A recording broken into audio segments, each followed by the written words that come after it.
The Seattle Kraken affiliate, the Coachella Valley Firebirds, have been pushed to the brink of elimination. So what did future Seattle Kraken head coach say to the team? We're going to Hershey to win 6 and 7.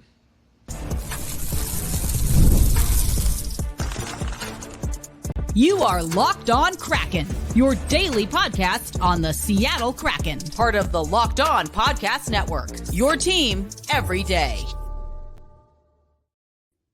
Hey, what do you say, Seattle hockey fans? Welcome to an episode of Locked On Kraken, part of the Locked On Podcast Network. We bring you your team every single day. Want to let you know today's episode of Locked On Kraken brought to you by our friends at FanDuel. Now, we know it's the summer time and seasons are wrapping up, including the AHL, the NHL, and we still got plenty, though, for you to enjoy. And that's why FanDuel is hooking up all customers with a boost or bonus daily. That's right. There's something for everyone every day, all summer long. So visit FanDuel.com/locked on to get started. And where we're going to get started is we're going to talk about these Coachella Valley Firebirds pushed to the brink of elimination, dropping games at home. Not what you want to see. And it's a little disheartening because this is supposed to be the season of unfinished business.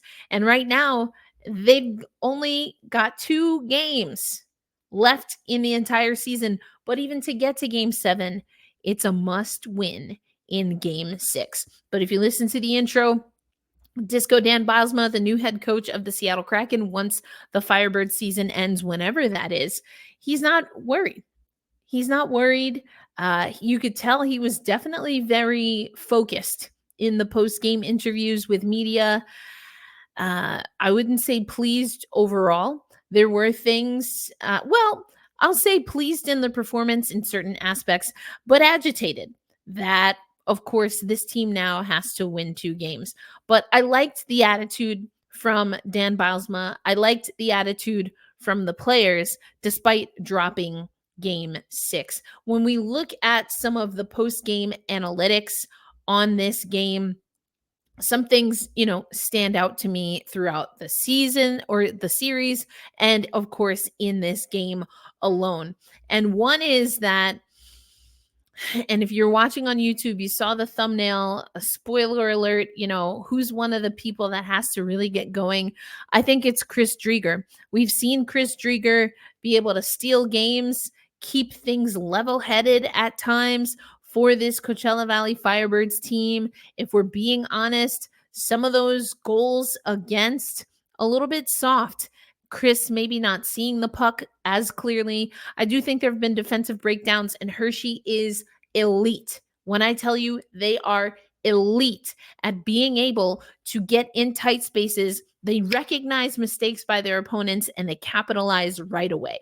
I've been telling you that all season, all series, including when we talked about last year. And that's still the MO for this Hershey team. But what we like about game 5, Cole Lind's got his 5th goal, got us on the board early.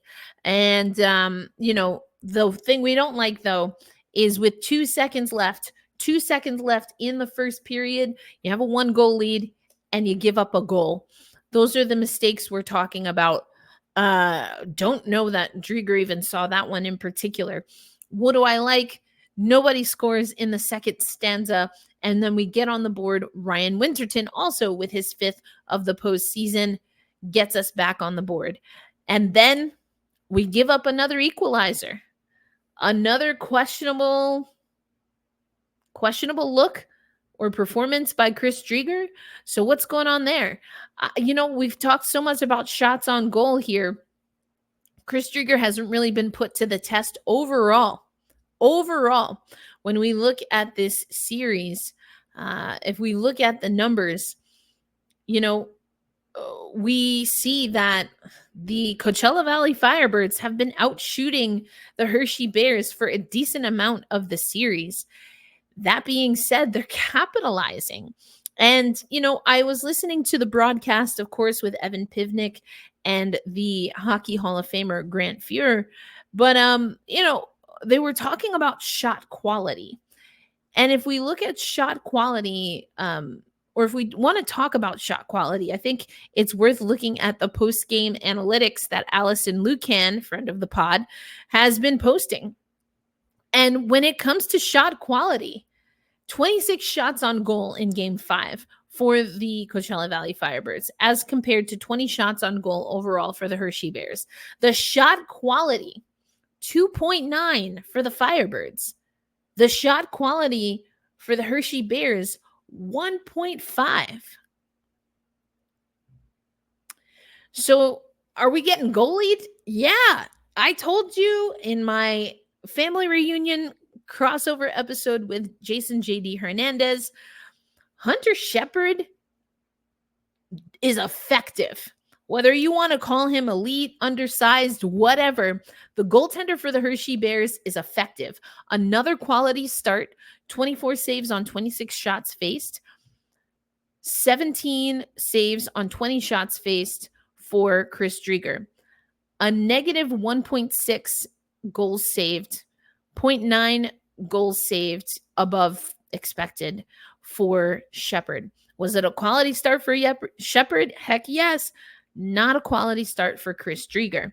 Now, if we look at the analytics that we've seen, the post-game analysis that Allison Lucan posts, game 1, neither goaltender with a quality start. Game 2, Shepard with a quality start. Driedger did not have a quality start. Game 3, which of course the Firebirds won, Shepard did not have the quality start. Driedger did have the quality start. Game 4, Shepard, quality start. Driedger, no. And I just mentioned game 5, Shepard, yes. Driedger, no.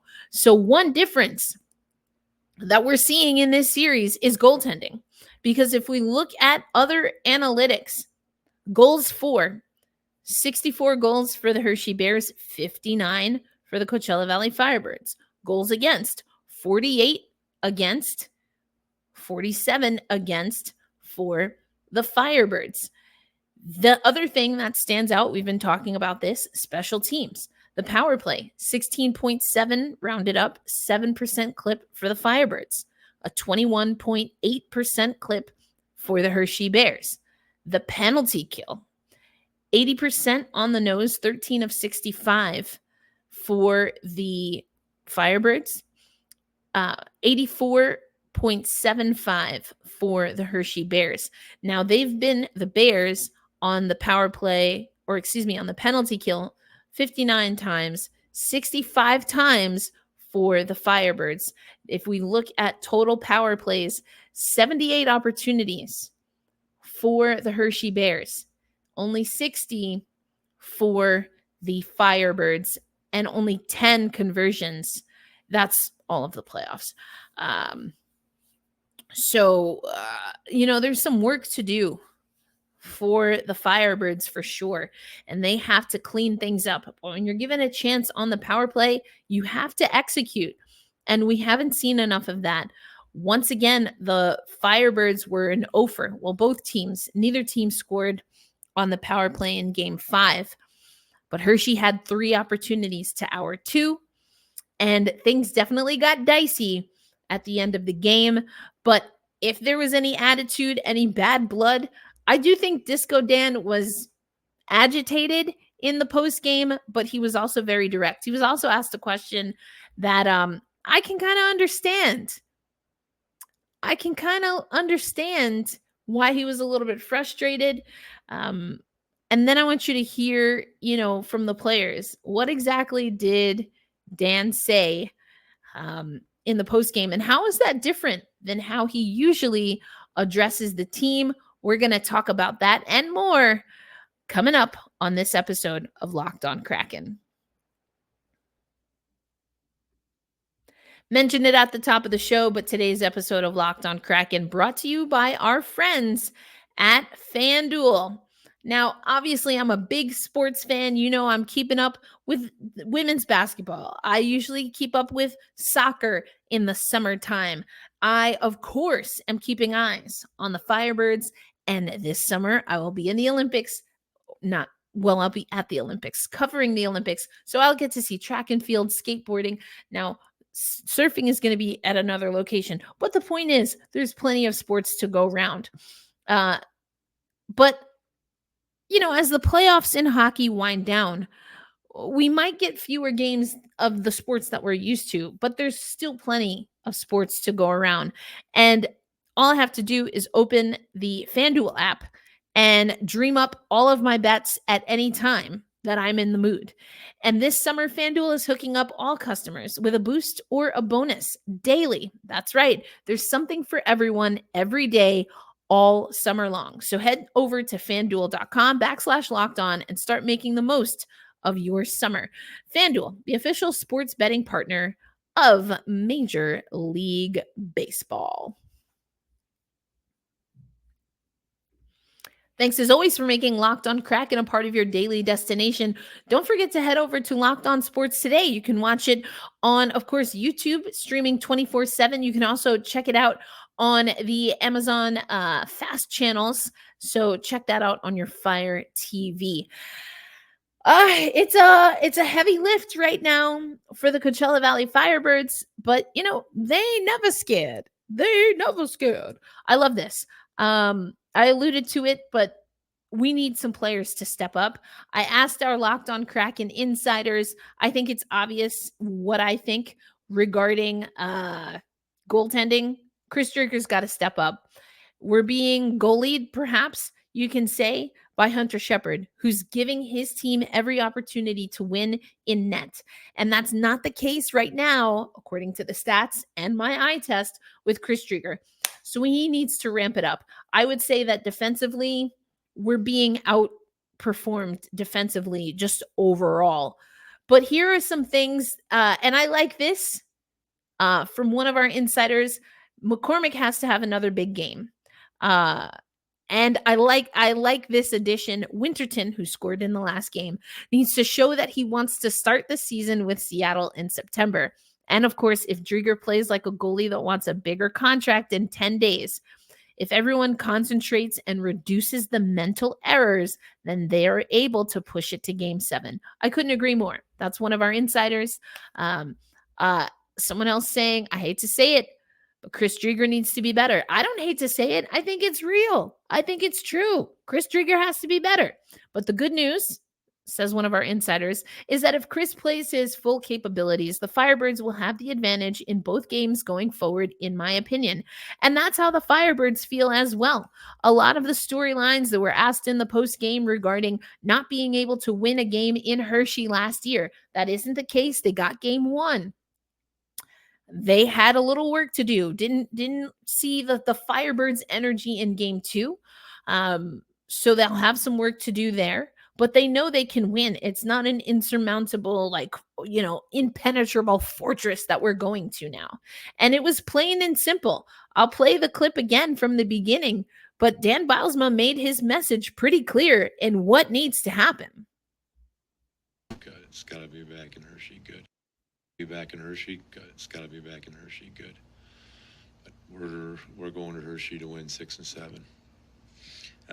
Yeah, like you said, it's just 2 games. Just still 2 games away from grabbing this Calder Cup.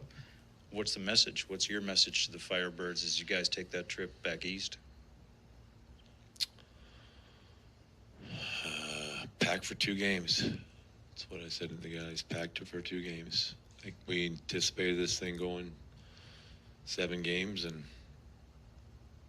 in order for us to win it, it's got to go 7 games. So we're packing for 2, and we're solely focused on getting Game 6 in Hershey and pushing it to 7. Another part of what made this perhaps an emotional time, because I feel like in the press conference, Dan Bylsma is very reserved. And we would see this from Dave Haxtell, but his energy is just different. And again, there's a question he was asked and a comment that he gave that I was like, oh, I'm going to have fun covering this guy, being in scrums with him. But I want to get to, there was a moment, I believe it was the first stoppage in the first period. Now with the game going to Game 6, we knew that whatever the result, Game 5 was going to be Dan Bilesma's last home game at Acrisure Arena as the head coach of the Coachella Valley Firebirds. And there was a tribute video. As a former competitor, I would hate a tribute video in the middle of a game. I'm like, we've got business to get done. Sure, I guess if you want to do it beforehand, do it. But in the middle of the game, for me, I don't know how people deal with that. But here's what Dan had to say about the tribute and about Acrisure Arena and the Coachella Valley Firebirds fans having one last time to say goodbye to Disco Dan. I didn't watch much of it. I saw the Christmas photo with I superimposed a hat on my dog. It brought a tear to my eye. Not because of my dog in there, but I do truly appreciate the reception this team has got in the Valley, and I truly appreciate the guys' effort throughout the 2 years, and you know, it's someplace we're gonna miss. I'll tell you, it's something what we built here, and the fans, the team. It's something I hope to take with me. So, Disco Dan saying that he hopes that the memories. So, Disco Dan saying that he hopes he can take the memories with him. Again, it was an emotional game. You don't get the win. You think you have a good enough start. And again, Hershey is going to Hershey. There were a few things that were said that I just really agreed with regarding, again, both coaches felt that the Firebirds started off really well. The forechecking was much better. But this Hershey team, they said themselves, they don't get rattled. And and they're right. They don't. They are unfallible. They're unflappable. And what they do well, and we saw this last year, and again, they're the ones that are defending their title. They get under the Firebird skin. And I thought that we were handling that a little bit better this season, but Game 5 was indicative that there's still a little bit of work to do. And the good news for me is that hearing what the Firebirds were saying, I think they're locked in. I think they're ready to go. And a lot of that comes from Dan Bilesma. Here's what he had to say. Here's what Cole Lind had to say, actually, regarding what Dan told them. Yeah, he doesn't really come in the dressing room much after we lose, at all. But he stuck his head in and said, we're going there and we're grabbing 2. That's all he said. And just putting that in everyone's head is a good thought to have. Like I said, it hurts now, but we've got to move forward. I think one of the things they do well is their D-men are always pinching on their forecheck. It makes it tough for us to break out, obviously, when they're like that.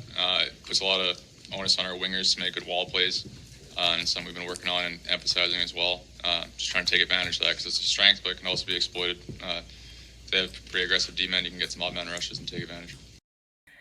So you heard what Cole Lind said, and then I kept that playing so you could hear what Cale Fleury said. What makes Hershey so good, but also what makes them vulnerable. I think he's absolutely right. Very aggressive defensive play. It has bothered the Coachella Valley Firebirds at times, but there's opportunity there. If they're going to be aggressive, then the Firebirds need to do what a lot of times when Hershey is able to break through the zone, what they do, and to get breakaway opportunities. And if the Firebirds can find more breakaway opportunities, I like their chances. I really do. They just have been stunned a little bit, maybe pushed off of their game a little bit more than they're comfortable with by a very well-coached, very well-trained, very disciplined Hershey Bears team. That being said, the Firebirds have all of that as well. They have to remind themselves how they got to where they are. And, maybe someone needs to bring the silver spoon comment back to the locker room. Speaking of locker room and fodder and, kind of a whiteboard material, posterized material, the Hershey Bears don't really give up a lot of that. But you could tell that Disco Dan was pretty fired up I want to just play this clip. He was asked effectively, if the Hershey Bears are getting a little stronger, or, his thoughts on that. Coach, it looks like Hershey may be getting stronger. Is that possible? Is that what you guys are seeing?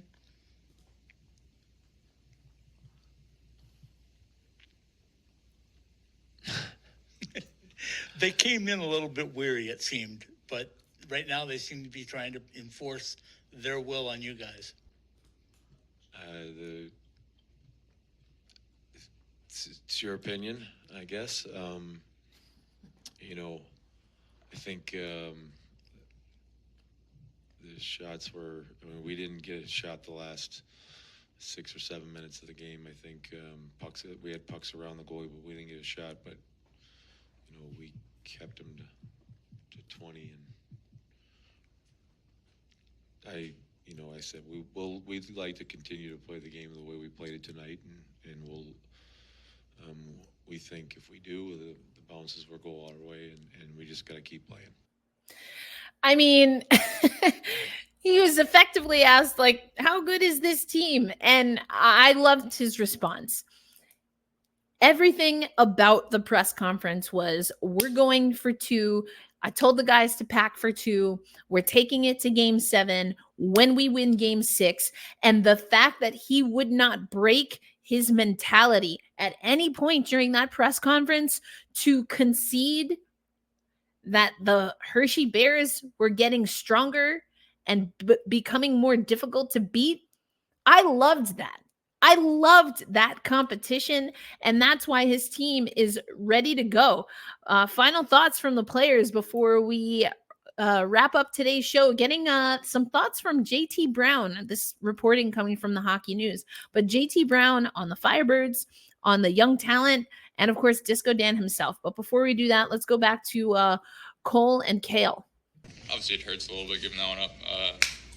But our message in the room in that first intermission was just, we had a good first period. Just keep playing like that, and we would have been fine. Yeah. Obviously, they're going to use their crowd and try to take that for energy. But there's nothing like a team with their back against the wall. We're going to go in there. We've got nothing to save it for on Monday. We're going to put it all on the line, and if we do that, I know our group's going to come out on top.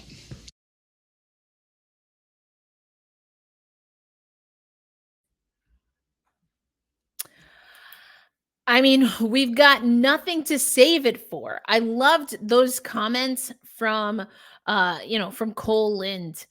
We got nothing to save it for. They know that. This is a must-win game. If they say they had unfinished business, now's their time to prove that they can get it done. The only way they can accomplish their mission, close out the unfinished business, is by winning tonight.